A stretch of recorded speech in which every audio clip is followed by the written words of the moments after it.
Y muchas gracias Mercado Fitness, como siempre, Guille, que siempre está pendiente de dar una mano y de esta interconexión de todos. Yo lo que voy a hacer es pasar a compartir pantalla para largar con la presentación. Y un poco charlando, cuando empezamos a preparar esto, me pareció muy buena idea esto de los cuatro mandamientos de las evaluaciones funcionales en cómo está presentado. La idea general le pongo posición argumentada porque al fin y al cabo es solamente mi visión de lo que hice durante todos estos años respecto de este tema. Obviamente no quiere decir que es la verdad, pero es una posición de cómo yo llevé adelante toda esta gestión a lo largo de los años. Y en esencia, estamos hablando de conocimiento y en general el conocimiento científico es muy importante, aunque está lejos de ser el único conocimiento. En general, los rasgos centrales de ese conocimiento científico, en principio, es que comienza con un problema. Ese problema estuvo dado hace muchos años de ver a nuestros deportistas que venían con molestias, dolores y demás. Nosotros hacíamos el camino lógico, que era derivarlos a un médico, del médico al kine, y cuando volvían a nosotros y volvíamos a comenzar, volvían a esas mismas molestias que no entendíamos bien cómo se generaban y que indudablemente tenían que ver con la dinámica de la disciplina y la exigencia que nosotros le dábamos. Entonces, en cierta manera, este problema venía de problemas prácticas y podíamos estructurar una teoría en función de ellos. El conocimiento obviamente va a surgir en función de la búsqueda de la verdad. Nosotros tratamos de buscar y ser lo más fidelignos a la práctica, como para que el deportista que nosotros entrenamos no tenga ningún problema en la gestión de su dinámica, y obviamente en función de su deporte. Entonces, esa búsqueda, uno está tentado a decir que tiene una certeza de lo que hace, y ya Séneca nos decían que errar es humano, y obviamente una cosa es la verdad y otra cosa es la certeza. Entonces, a partir de eso, aun cuando hayamos puesto el máximo cuidado de todo lo que hacemos, no podemos estar totalmente seguros de no haber cometido un error con ese deportista, o mismo estar todo el tiempo, al menos en mi caso, combatiendo la equivocación que pueda tener y no creer que lo que yo propongo es una verdad objetiva. Entonces, todo lo que tiene que ver con la ciencia, el conocimiento científico hoy tan en boga, siempre es algo hipotético. Es el conocimiento por una conjetura de un grupo de personas, que llevan adelante una gestión. Todo esto básicamente no es algo que yo solamente estudié, sino que es algo que estaba poniendo acá el temporizador, así no me retan que me paso del tiempo. Eh, Todo esto es algo que en este libro, En busca del mundo mejor, de Karl Popper, eh, está todo el tiempo pensando en esta dualidad entre verdad y certeza. Entonces se los dejo como para poder seguir indagando. Aquí vamos a hablar de los cuatro mandamientos de las evaluaciones funcionales. Entonces, de estos cuatro mandamientos, yo traté de tomar las cuatro premisas que en general me consultan en los cursos o en las dinámicas prácticas que hacemos respecto de ellas y cómo nosotros las llevamos adelante. Y sin duda, la primera de todas es si las evaluaciones funcionales nos muestran un perfil del evaluado y que no necesariamente debemos corregir. Entonces, si esto lo ponemos en un formato diferente, ¿para qué hacemos esto? Lo hacemos para encontrar, siempre está esta palabra, un desbalance, para encontrar una disfunción, para encontrar un acortamiento. Estas palabras salen todo el tiempo: desbalance, disfunción, acortamiento. Y si nosotros vemos a las distintas personas que nosotros entrenamos, yo evalúo en general jóvenes o adultos sanos, sin dolor. Soy profe, no soy terapeuta, y en general, si encuentro a alguien que tiene un dolor o algo que deba ser derivado, obviamente trato de ser, a través de estas evaluaciones funcionales, un derivador objetivo. Y si indudablemente viene con dolor, ni siquiera yo puedo tratarlo o meterlo dentro de estas circunstancias. Entonces pongo vasos porque hay de distintas formas, sirven para distintas cosas. Y indudablemente, cuando nos metemos en el deporte, en mi visión, quienes llegan a nuestras manos son personas que han desarrollado patrones de movimiento que les resultan eficientes. Estas cuatro personas llegaron al gimnasio, quieren empezar a entrenar, a sentirse bien, sean ellos o sean deportistas, indudablemente han podido solucionar su dinámica y la han tornado eficiente. Entonces, si sus movimientos no son eficientes y tienen dolor, vuelvo a decir, no está de más, yo trato de derivarlo al profesional correspondiente que trate ese dolor y lo deje disponible para que yo pueda empezar a trabajar. Entonces, muchas veces creemos que debemos unificar o corregir un patrón motor, ya que podemos incluso, si lo hacemos, interferir en el movimiento y generar nosotros mismos movimientos compensatorios. Entonces, lo que podemos ver como un acortamiento, desbalance en una disciplina, quizás no lo es para otra disciplina, para esa misma persona.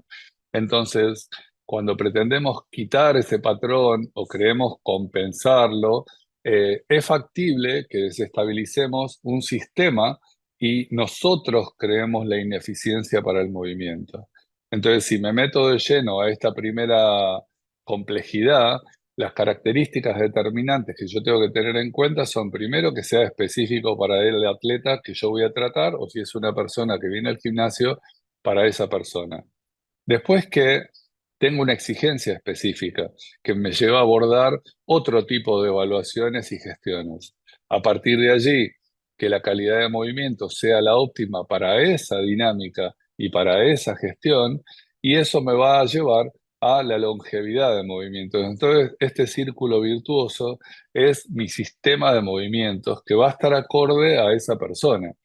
Y nosotros formamos en movimientos, y yo he tenido el lujo de sacarle el celofán a muchos niños deportistas y poder formarlos en una dinámica que pueda llevarlos hacia ese, entre comillas, equilibrio estructural, pero la mayoría de lo que nosotros tratamos o que nos llega es un joven deportista que viene de otras manos, que viene de otra estructura. Es factible que por ahí pueda venir como el niño deportista de que hablamos, pero muchas veces tenemos que tomarnos el trabajo de poder ver a qué es lo que vamos a hacerle hacer a esa persona.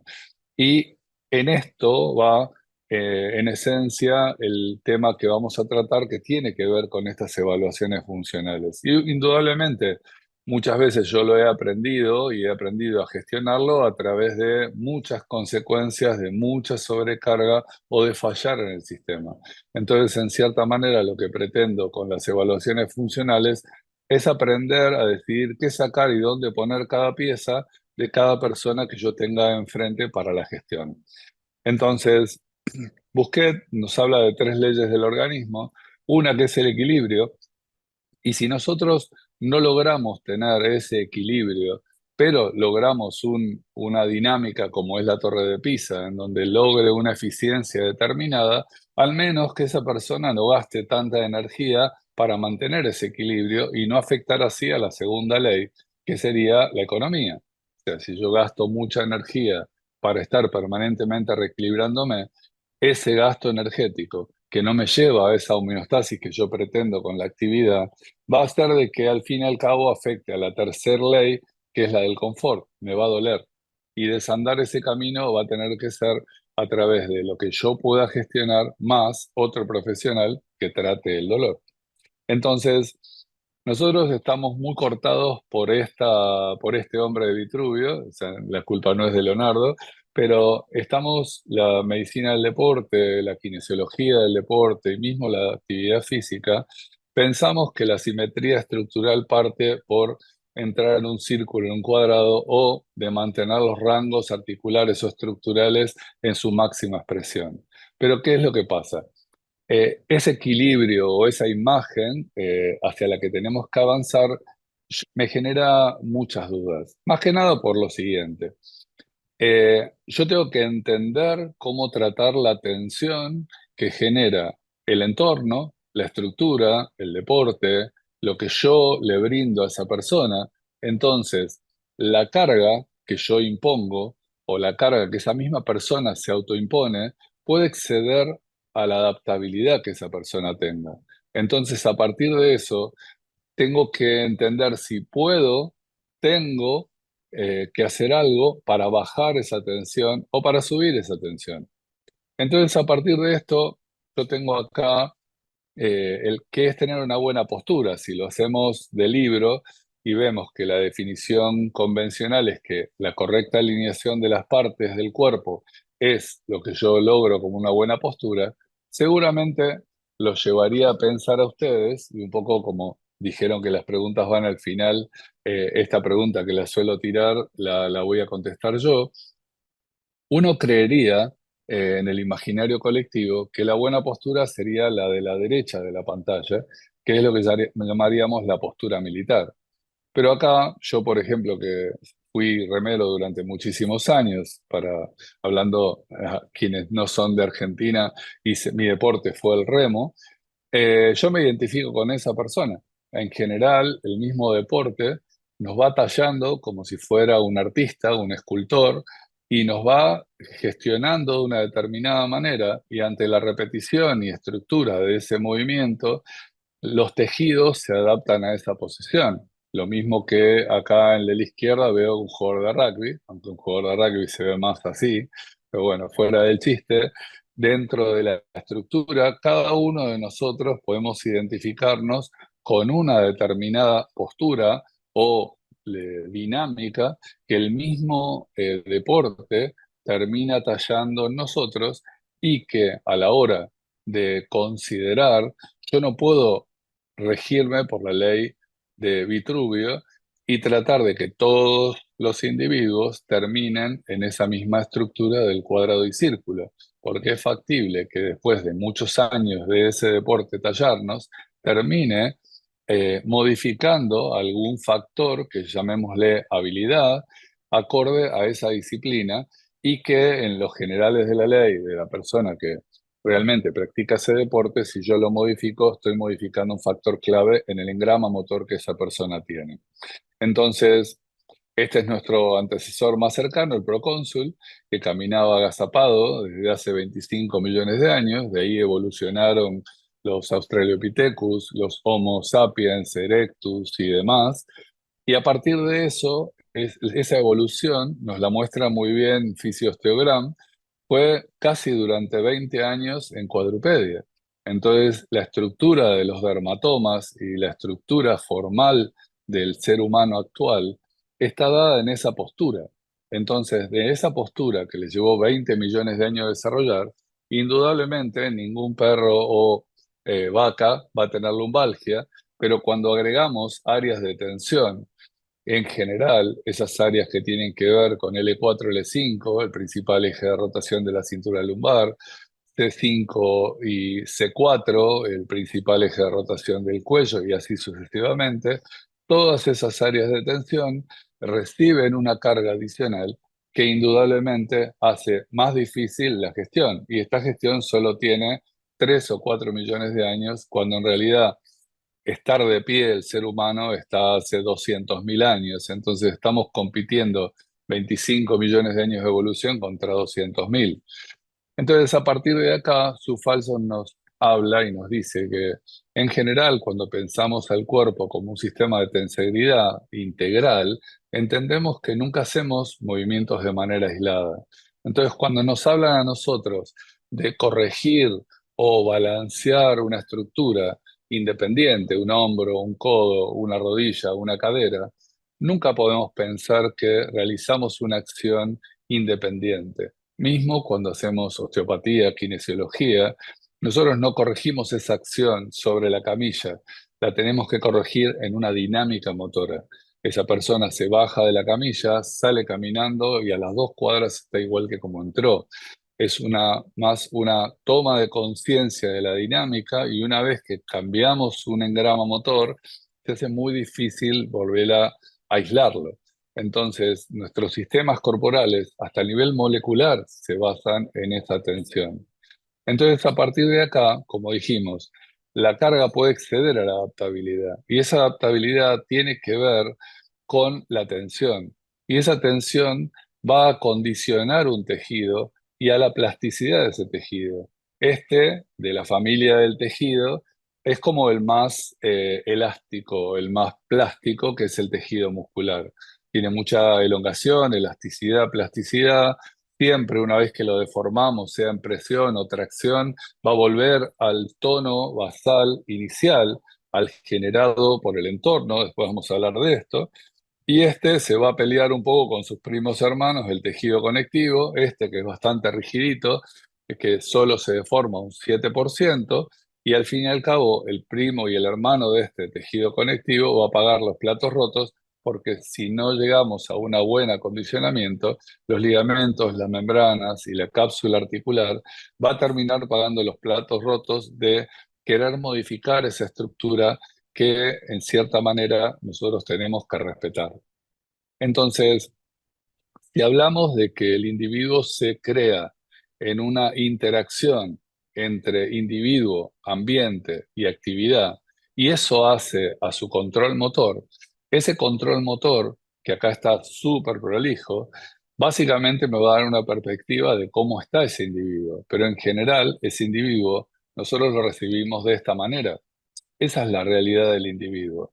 Entonces, no podemos considerar en una evaluación una perspectiva solamente aislada, porque en esencia estaríamos viendo una perspectiva incompleta.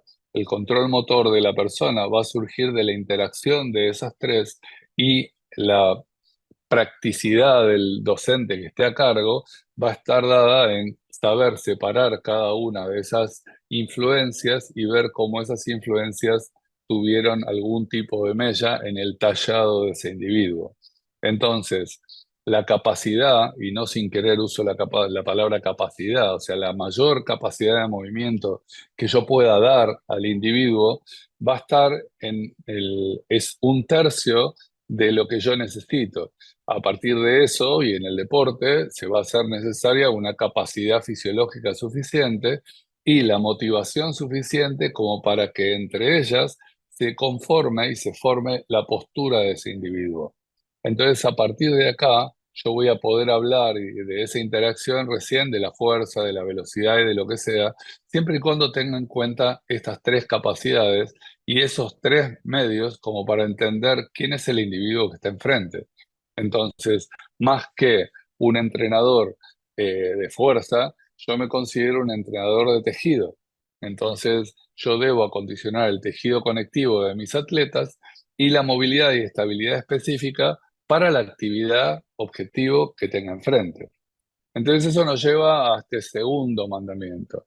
La elección de las evaluaciones funcionales debe informarnos sobre los factores clave del objetivo. Entonces decidí ponerles una experiencia. La experiencia es pensando en el problema. eh, en la nutrición, Kerr y Ross resolvieron esto muy bien. Hicieron con el método ISAC y a través de 22 variables establecen un índice y nos ponen en una ubicación. Cada uno de nosotros estamos en una ubicación de esa tabla o de ese normograma de fraccionamiento de masas. Y nos permite, si tuviéramos la estadística de un grupo, acercarnos a esa dinámica ideal para ese grupo en particular. Entonces, pensando en esto, la Federación de Gimnasia Rítmica de Buenos Aires desde muchos años me convoca porque el grueso de sus deportistas tenían molestias y lesiones. Entonces, a partir de esto, la primera pregunta mía es, ¿hay alguna experiencia en el mundo que tenga que ver con esto? Para no inventar, no salir a inventar cualquier cosa. A partir de eso, la segunda pregunta es, ¿podemos adaptarla a nuestro contexto? Todo lo que leemos, todos los papers, lo primero que yo voy a ver en un paper es si yo puedo adaptarlo a mi contexto, en qué contexto fue evaluado, incluso en los grandes estudios, y ese contexto se corresponde en algo con el mío. Y después la tercera pregunta, si estaban dispuestas a adaptarse a los cambios, porque esto es como el libro de quejas. Si yo me dejan una queja, tengo que darle importancia y llevarla adelante y dar una respuesta. Entonces esto implica la toma de decisiones en función de lo que veamos. Como había un criterio entre todas las entrenadoras que sí, avanzamos en el proyecto. Y el proyecto, la primera pregunta, si había alguna experiencia, sí, en el rancho de Vela Caroli había una experiencia de evaluaciones funcionales. Tuvimos el placer de poder hablar con ellos y que nos faciliten las herramientas para poder evaluar. Ahora, ¿qué es lo que pasaba? La segunda pregunta si esto tenía que ver con nuestro contexto, claramente no. O sea, esto era para el ingreso de las deportistas de la selección americana que iban a ir al futuro mundial o Juego Olímpico de la disciplina. Entonces, como esto distaba, lo tuvimos en cuenta porque era algo que ellos desarrollaron para ese seleccionado. Entonces esa pregunta la tuvimos que responder y yo decidí adaptarla al centrado en los núcleos articulares, que al fin y al cabo era donde partían muchas de las lesiones que a mí me manifestaban estas entrenadoras. Entonces la selección de observaciones funcionales se hizo a través de 5 test de los 10 que utiliza la selección americana. En Argentina lo que hicimos fue esa pancarta que está atrás, la hice como un manual para hacerla en papel crepe y que todos los clubes tuvieran una para poder evaluar. A partir de eso le agregué 3 evaluaciones que me parecían pertinentes y para eso completar todos los núcleos articulares. Y a partir de esto lo que hice fue tener el tobillo, la rodilla, la cadera, el tronco, los hombros evaluados y poder establecer a través de ellos un criterio. Obviamente cada una de estas pruebas tiene un criterio de evaluación, un puntaje, y ese puntaje es lo que fuimos a buscar en lo primero que hicimos. Este deporte, para hacerlo rápido, analiza la complejidad y el riesgo de sus entrenados. Entonces, los atletas de gimnasia rítmica compiten por edades y en esas edades quienes hacen más complejidad y más riesgo son de la categoría A, esa subcategoría A. Quienes no tienen tanta complejidad y tanto riesgo van al B y si no al C. Perdón, mil disculpas. Entonces, a partir de esto, una vez que ya están los 3 niveles por categoría de edad, lo que dijimos es, formamos a las entrenadoras en cada una de esas evaluaciones. Entonces, entre todos, armamos una prueba piloto de 80 nenas, en donde acá eran todas mujeres de entre 5 y 17 años, la mayor. Entonces, esas 80 nenas hicimos una prueba piloto para practicar esas pruebas y tener un estándar. Y ese estándar que nos dio, esas 80 nenas de 5 a 17, nos dio un resultado. Entonces, lo que vemos a la izquierda, el número 6, por ejemplo, en la prueba de la sentadilla de arranque, o lo que llamamos nosotros observación funcional dinámica, veíamos que son 6 consideraciones a tratar, y de esas 6, las 80 nenas, el mayor porcentaje tenían 3 bien, de las 6 que evaluábamos. Entonces dijimos, si la mayoría tienen 3 de puntaje total de los 6 que nosotros queremos puntuar, ¿qué es lo que está bien para la gimnasia rítmica de Buenos Aires? Entonces dijeron que como querían mejorar, el 4, o sea, queríamos mejorar un aspecto más, entonces íbamos a buscar un 4 en la evaluación total de todo el grupo. Entonces yo le puse un puntaje indexado que equivalía a que si tenías un 4 ibas a tener una valoración de 1, es como el puntaje. Y si tenías un 3 ibas a tener una valoración de -1. Entonces a través de eso podíamos establecer un índice para las chicas de gimnasia rítmica y a partir de eso decíamos que todo lo que esté por debajo de ese 3 podía llegar a tener alguna problemática o que tengamos que considerar. Entonces, ¿qué es lo que separa esto? Lo que separa era la habilidad del riesgo. Si nosotros para competir en A necesitábamos un 4, una chica que tenía un 3 no podía competir en A, porque no tenía las habilidades corporales suficientes a nivel articular para poder avanzar sobre la complejidad y riesgo que eso implicaba. Eso mismo hicimos con todas las pruebas y cuando sumamos todas las pruebas generamos este Z-score. Entonces, en 2016 evaluamos 149 nenas y a partir de eso lo que decidimos es que las que estuvieran de la media hacia la derecha podían competir en la categoría A, las que estaban en el primer percentil negativo en la categoría B y las que estaban en el percentil del 2 hacia la izquierda en C. ¿Qué es lo que nos pasó? Es que solamente el 30% de ellas podían competir en A, y así sucesivamente establecimos ese criterio y al año solamente ya el 90% podían competir en A. ¿Cuál fue el problema? La evaluación no. Uno fue entender cuáles eran los puntos a considerar. El índice lesivo bajó abismalmente. ¿Y cuál fue el punto más crucial? El punto más crucial es que cuando pedimos las planificaciones a las entrenadoras, esas planificaciones no estaban.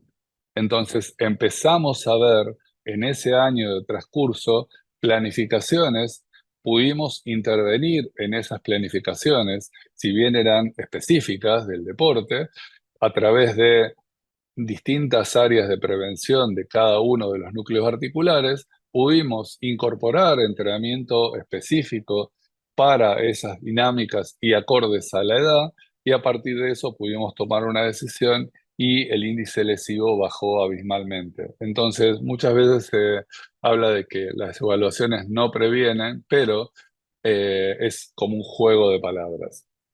Esto mismo lo hicimos en vóley sub-16, decidimos evaluaciones y llegamos a una ficha que era la que le daba al entrenador. En ese entonces, Nico me pedía dividir en subgrupos, dividimos en subgrupos, ¿y qué pasaba? Las que estaban en rojo de ese subgrupo, fuimos a la evaluación, repito, evaluamos gente sin dolor y sin molestias, pero en las pruebas que tenían que ver con el control motor, esas dos chicas que estamos viendo, si lo vemos en la ficha anterior, chicas sub-16 de 1,78, 1,80, 1,84, 1,88, había dos de esas chicas que tenían un serio problema en cuanto al control motor y cuando llegaron a su primer competencia, son chicas que se lesionaron. Entonces, en cierta medida, estas pruebas actuaron como preventivas o preventivas del dolor. El tercero de los mandamientos, y perdón que voy rápido, es que las evaluaciones funcionales deben ser simples y repetibles. A mí me pasa de juntarme con los grupos de selección antes de un campeonato, antes de un partido importante, antes de una, como en este caso de las Panteras sub-16, antes de ir al campeonato sudamericano, pero me permiten prever o por lo menos poner el ojo encima. Entonces, ¿qué es lo que realizamos? Realizamos una evaluación que pueda medir desde dónde hasta dónde. Esa es la medida que vamos a tomar.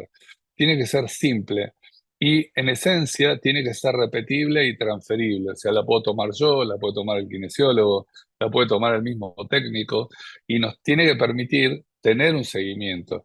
Lo que proponemos nosotros es una sentadilla de arranque, no esta que es un ejercicio y que tiene sus características principales, sino que lo que tomamos fue la propuesta de Gray Cook para la World Rugby, en donde toman esta evaluación como una evaluación funcional.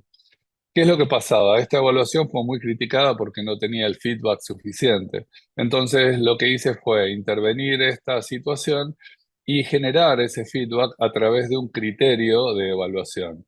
En esta observación funcional dinámica, o OFD, como la llamamos nosotros, hay criterios, pautas de proporcionalidad que nos igualan a la cámara, midas 1,50 o 2 metros, la cámara del teléfono nos pone en la misma disposición. Estas pautas de proporcionalidad son las mismas que propone el FMS. A partir de esta posición, yo puedo decirle a la persona, pararla en una superficie que deslice con algo que me permite deslizar, o zapatilla o media, depende del contexto, y le damos dos premisas, que el talón permanezca apoyado y que los brazos estén extendidos sobre la cabeza. A partir de esto se le plantean tres flexiones profundas. Entonces, la primera foto que yo voy a tomar es la consecuencia de tres acciones dinámicas. El evaluado se queda, el evaluador se corre a la izquierda y le pedimos que haga tres flexiones profundas más. ¿Cómo tomo las consideraciones de cámara, que es lo que yo le incorporo a la prueba? Lo que pido es que la lente se ponga a la altura de la cintura del evaluado, a mi compañera de trabajo, que yo le saco una cabeza, entonces si yo me pusiera en la foto, estoy dentro de la misma situación de cámara, me pongo la cámara a la misma altura, la dejo quieta, y lo único que tengo en cuenta es que en la foto lateral trato de que no se vea la mano de atrás en esa posición. Entonces, a partir de acá le pido que haga ante cada una de las posiciones tres flexiones profundas. Entonces, cuando observamos de frente, ahí están las premisas, yo lo que le pido a la persona es que realice eso, no corrijo durante el proceso, una vez que termina, tomo la foto, bueno, ahí no tenía el teléfono porque estaba filmando, Y si está en la foto lateral, lo mismo, trato de mantener la posición fija del teléfono a la altura de la cadera y a la posición inicial que puse, y a la tercera flexión saco la foto. Entonces, de esta manera, la primera foto que tomo es después de 3 acciones dinámicas y la segunda, sin que el deportista se mueva ni se acomode, la consecuencia de 6 acciones dinámicas, con lo cual puedo observar la dinámica de los patrones motores dentro de esta observación. O sea, yo cada uno de los patrones observados, en el primero de todos, si movió los pies de la posición inicial que yo los puse, en la segunda, la primera obviamente evalúa, lo vamos a ver ahora, perdón, a ver, no, no lo vamos a ver ahora porque es versión más corta, si no me paso del tiempo. Lo primero evalúa la movilidad de las caderas, la segunda evalúa la estabilidad de la cadera, si la rodilla se va adentro o afuera, va a valgo o se va a varo. Si desciende lo suficiente, debería descender por lo menos el muslo o la cadera hasta la altura de la rodilla. Si el tronco está sobre la base de sustentación, el núcleo articular del hombro debería estar sobre los pies. Y lo mismo la movilidad de los hombros, si la mano está sobre el núcleo articular del hombro. Y obviamente el levantar los talones era una premisa inicial. Entonces, a partir de acá, lo que vamos a evaluar es esto que habla Gray Cook y Lee Barton sobre la estabilidad y movilidad. Y acá hay un ejemplo.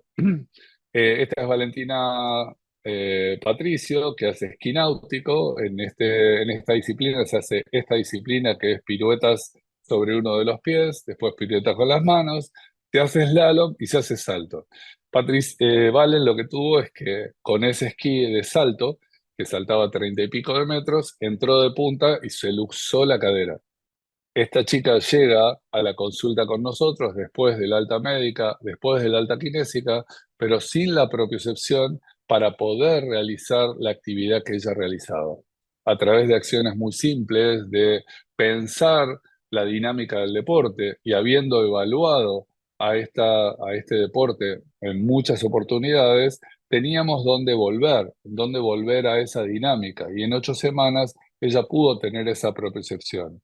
Si nosotros mantenemos este rango de evaluaciones, muchas de las disciplinas que evaluamos, y acá todos estos son atletas olímpicos, incluso Ricky Álvarez de la selección de fútbol, de la selección de hockey, de natación, de atletismo, o muchos otros de esquí alpino, de judo.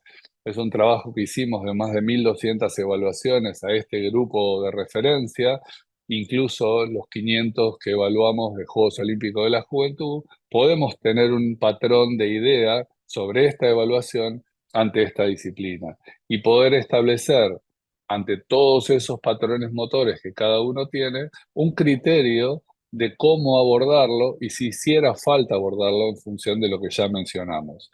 Y la cuarta premisa, así no me paso del tiempo, es que las evaluaciones funcionales no previenen lesiones, pero sí nos orientan sobre un punto de partida.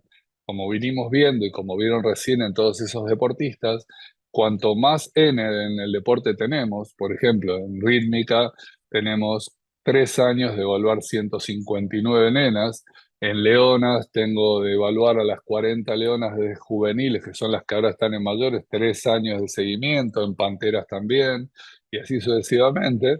Cuanto más N de deportistas tenga, más puedo aseverar cuál era esa postura estructural, como veíamos el del cerveza y el jugador de rugby o el remero. Puedo tener una certeza mayor de cómo ese deporte talla a ese individuo. Entonces, esta es la posición de cuclilla de un experto. Indudablemente algo nos pasó desde esa etapa, porque todos pasamos por esa etapa.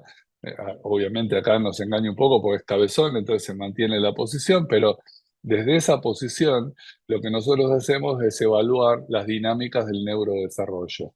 Entonces, a partir de eso, en esta posición lo que evalúa es ver qué competencia tengo en el movimiento y si esa habilidad y acondicionamiento es acorde a lo que yo tengo planteado como actividad final. Y si hiciera falta, debería reaprender los patrones de movimiento y las técnicas generales para poder avanzar sobre esa dinámica y deporte. esta es la Reserva Argentino Juniors, en donde también tuvimos nuestra intervención, y todos esos rojos, lógicamente, en donde nosotros dijimos, toda esta gente es gente que no tiene dolor, la que me mandaban a evaluar, nos encontramos que los rojos, más rojos, el de abajo, el que dice el número 24, resultaba que hacía 3 meses que estaba operado el ligamento cruzado y claro, lo necesitaban disponible y lo mandaron antes a entrenar. Entonces, si a mí me ha tocado estar en situación de ser seleccionado, entonces obviamente quien está en esa situación no le duele nada, pero en realidad por adentro está destruido. Entonces, muchas de estas técnicas muy sencillas abordan lo que hace al control motor y a la dinámica estructural. Solamente de esta OFD, acá hay 2.900 casos, nos muestran que en este test simple el tronco siempre está por delante de la dinámica del centro marcada por el malleolo del tobillo. Y esto lo que nos permitió observar también es que no necesariamente, como me dice el FMS, es un tema solamente del core o del mal tratamiento del core o del centro del cuerpo, sino que también hay otras incidencias. Una de esas incidencias puede ser sobre el patrón ventilatorio. Eso es algo que nos habla mucho el DNS, que es otra técnica que está entremezclada y esto, y que nos habla de la estabilización del core, como nos plantea el FMS, de la movilidad y conciencia del cuerpo, de la calidad de soporte que tenemos y el centrado de las articulaciones, todos cosas importantes a la hora de, como vieron las distintas experiencias, considerar. Entonces, aunque mañana tengan un partido muy importante, si el entrenador me deja evaluar hoy, esto puede ser parte de una entrada en calor y si yo tengo alguna duda de la movilidad de cadera de ese individuo, me voy a una prueba específica, también inocua para la competencia, y puedo tener más información.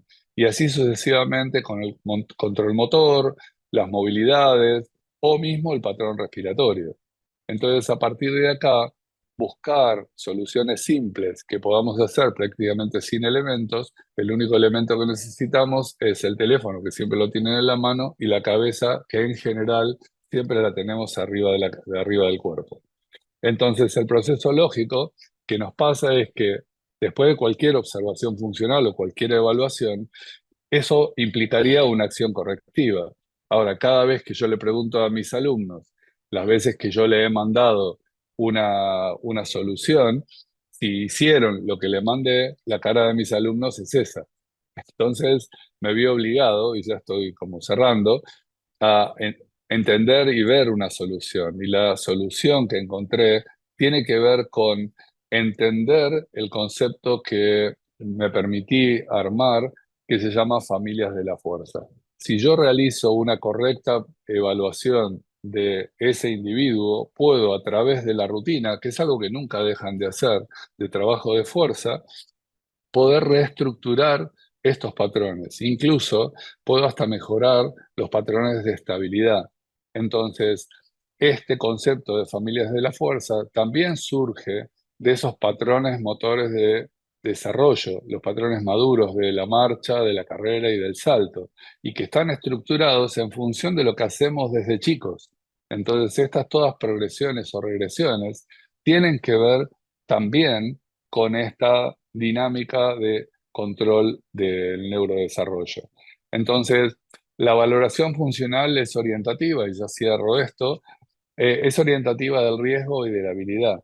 Pero lo que tenemos que pensar, volviendo a lo que decía Falson, es que cualquier evaluación que se use es parcial, porque en esencia me permite observar un momento de ese individuo a lo largo de la dinámica y el proceso de entrenamiento.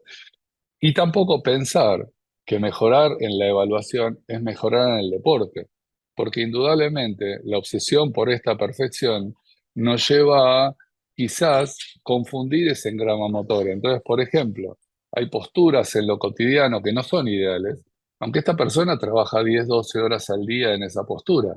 Entonces, el hábito la va a hacer eficiente. Esto es lo que pasa también en el deporte. Hay posturas en el deporte que no son ideales, tampoco debo replicarlas en la preparación complementaria, pero el hábito la va a hacer efectiva. Entonces, la observación siempre es una referencia y si yo la hago permanentemente, o cada 3 o 4 meses, como lo hacemos nosotros, me permiten, ante una lesión o ante cualquier problemática que pueda surgir con el deportista, volver a ese patrón eficiente que ese deportista tenía creado. Entonces, a partir de eso, no interfiero en la dinámica correcta de ese deportista ni en su engrama motor. Entonces, cuando yo pongo todas las prioridades del sistema, indudablemente, a mí que me gustan los cuadros, graduar la intensidad, el entorno, la economía, eso hace a lo sustentable de las dinámicas de entrenamiento. Entonces, a partir de acá, ¿qué es la verdad? Entonces, una teoría o un enunciado es verdadero si lo que dice corresponde a la realidad. Entonces, a partir de eso, todo enunciado, producido con cierta ambigüedad, como vemos en las redes permanentemente, puede ser verdadero o falso. Y si es falso, la misma negación es verdadera. Entonces, a partir de esto, existen tantos enunciados verdaderos o falsos y todo lo que vemos puede ser verdadero o falso. Permitámonos esa duda. Entonces, cada enunciado ambiguo que sea semejante, o es verdadero o tiene una negación verdadera. Hay que distinguir todo el tiempo entre verdad y certeza. Y quienes nos hablan con certeza, seguramente pueden tener un dejo de error. Entonces yo me permito decir que todo lo expresado muchas veces por la, entre comillas, ciencia del deporte, puede tener un cierto grado de certeza, pero lo que en sí encierra es una falacia. Entonces, permitámonos dudar permanentemente de estas cosas y yo, ya cerrando el tema, acá hay dos cosas. Una, mi contacto, por si necesitan algo o quieren algo, lo pueden escanear. Y en el Instituto CATS hicimos un trabajo súper grande respecto de estas evaluaciones funcionales o de esta en particular, y toda una formación respecto de eso. Así que bueno, muchas gracias por escucharme.